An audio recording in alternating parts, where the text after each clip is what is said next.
Caden.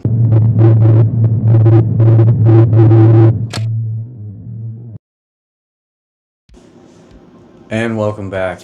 Today we're doing a video all about a bunch of different types of relays. Not every relay possible because this video would be like 10 hours long probably, but a fair bit of them. You've probably often wondered, why is there like so many shapes, sizes? Like, what does that mean? You know, what are the capabilities of these relays?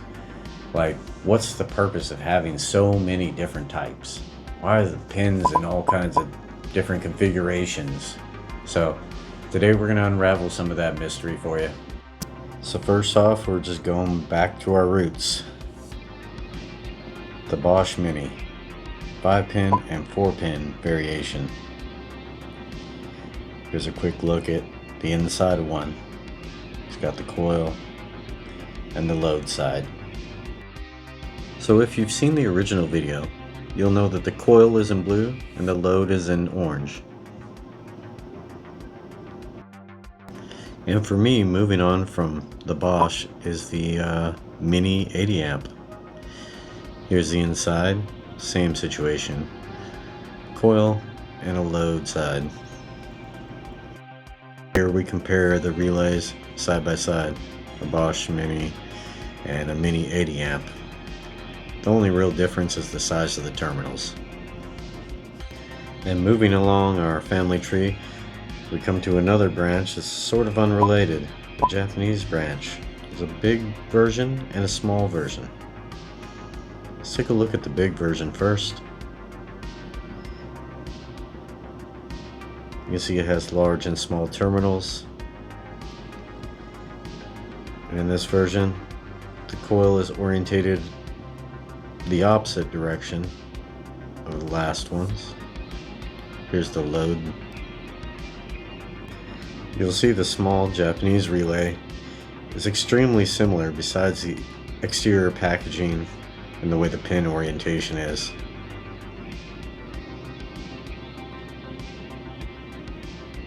You still have the coil in the same configuration, and you have the load on the end.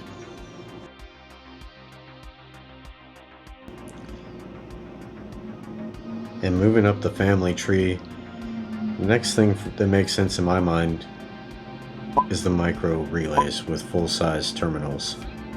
Let's take a look at them. There's a 5 and 4-pin variation. 2 different size terminals.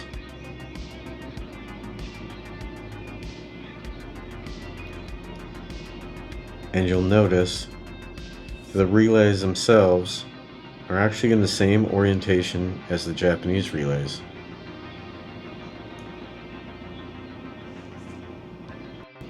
There's no difference between the 5 and 4-pin, except for on the 4-pin, terminal 87A is missing. And now we move further up the tree. We come to the Mini 280 relays. Inside, you're going to see they look exactly like the Bosch 5 4-pin relays. These also have 5 or 4 pins. You can see the coil and the load portion are the exact same orientation. This kind of seems like a natural evolution from the Bosch style relays. Then spawning from the Mini 280s is the Micro 280s.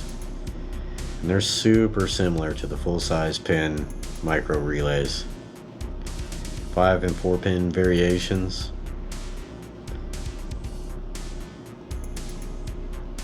Inside the relay is essentially identical.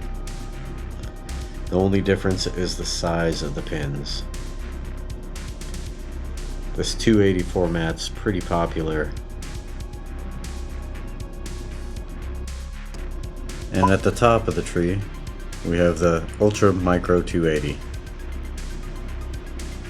It's just a very compact version of the Micro 280. As you can tell, the package is quite small. They're approximately 1/2-inch cubes.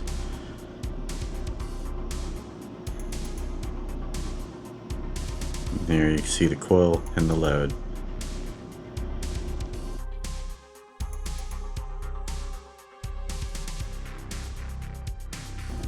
Speaking about 280 relays, let's take a look at this 4-pin.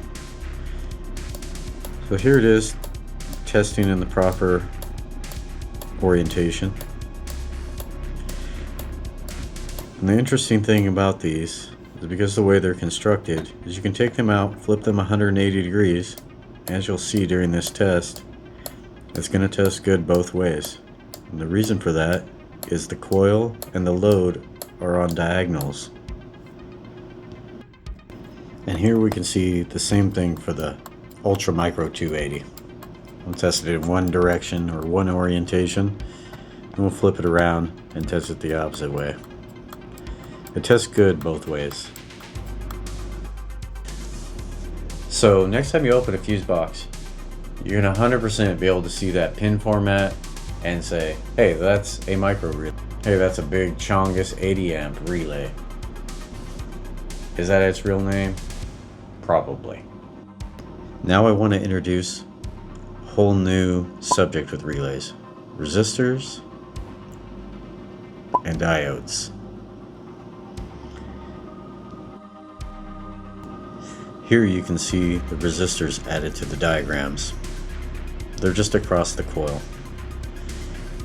And the same holds true for diodes. Those resistors and diodes protect the circuitry that drives the coil side. So when that electromagnetic field collapses, it creates a temporary high voltage that can travel back down the wires and damage a PCM, ECU, BCM, you know, whatever is controlling the coil. And obviously we don't want that to happen. So some relays have resistors built in, some have diodes. They both work a little bit different than each other, but they do the same exact job. So the rules only change when a diode's involved. So if you don't follow the scrolls of standardization,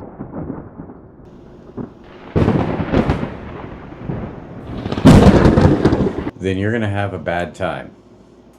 If you swap the power and ground leads, which is normally completely okay to do on a relay, but if you swap them on one equipped with a diode, release a little bit of the magic smoke, you know, all the stuff you don't want to have happen. So when you follow the scrolls of standardization, you can never wire a relay wrong. All your relays are going to live long, happy lives. And here we have an example of a real relay, and you can see the resistor is across the coil.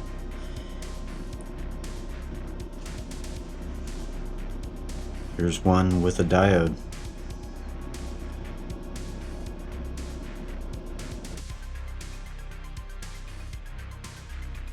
So once again, thanks for watching the whole video. In the description, we'll have some downloadable PDFs for the pinouts of the relays that we've shown in this video. We'll have some links to the other relay videos in case you missed those, and you can go back and check them out so you know what this is all about. What else we put in there? Oh, we're going to put in there that you're going to hit like and subscribe down below. That's what we're going to put in there.